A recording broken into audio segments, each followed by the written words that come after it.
చంద్రబాబు నాయుడిని టార్గెట్ చేసి వ్యక్తిగతంగా కక్ష పెంచుకొని ఎక్కడ ఈ చంద్రబాబు నాయుడు గారికి పేరు వస్తుందో పోతే అని చెప్పి కొన్నాళ్ళు కులానికి ఆపాదించాడు.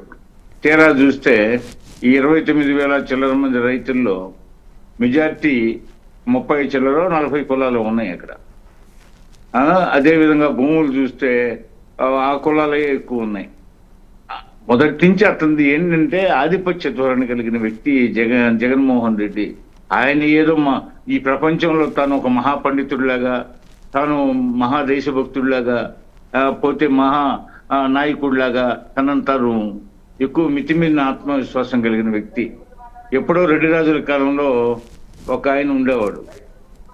ఆయన అందరూ రెడ్డి రాజులు చాలా మంచి పేరు తెచ్చుకున్నారు. ఒకే ఒక ఆయన ఉండేవాడు, ఆ కోవకు చెందినవాడు.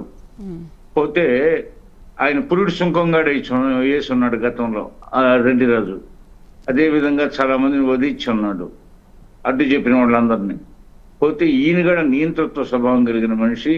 పోతే కులతత్వం, విపరీతమైన కులతత్వం.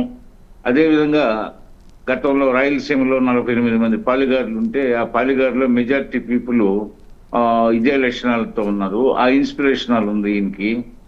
పోతే రెచ్చగొట్టడమే కార్యక్రమం. ఏదో జగన్ గారి దగ్గరికి పోయి మొరబెట్టుకున్నారన్నారు. మొరబెట్టుకోవడం పాడు లేదు. మొదటి నుంచి ఆ పెనుమాక, ఉండవల్లి రైతులు వాళ్ళు విజయవాడ నగరానికి దగ్గరగా ఉండడం అంటే ఏంటంటే అక్కడ ఏం లేదు. On the banks of Krishna river చాలా గ్రామాలు ఉన్నాయి. దక్షిణ వైపు చాలా గ్రామాలు ఉన్నాయి ఒడ్డున, కృష్ణాకి ఒడ్డున. ఇది కూడా అలాంటిదే.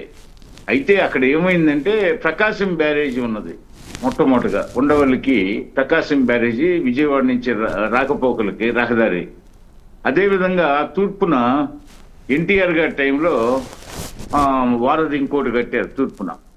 అటు రెండు మధ్య అంటే ఇంతకుముందు తాడేపల్లి, ఉండవల్లి ఈ గ్రామాలకు సమీపంలో ఆ బ్యారేజ్ ఉండేది, ప్రకాశం బ్యారేజీ.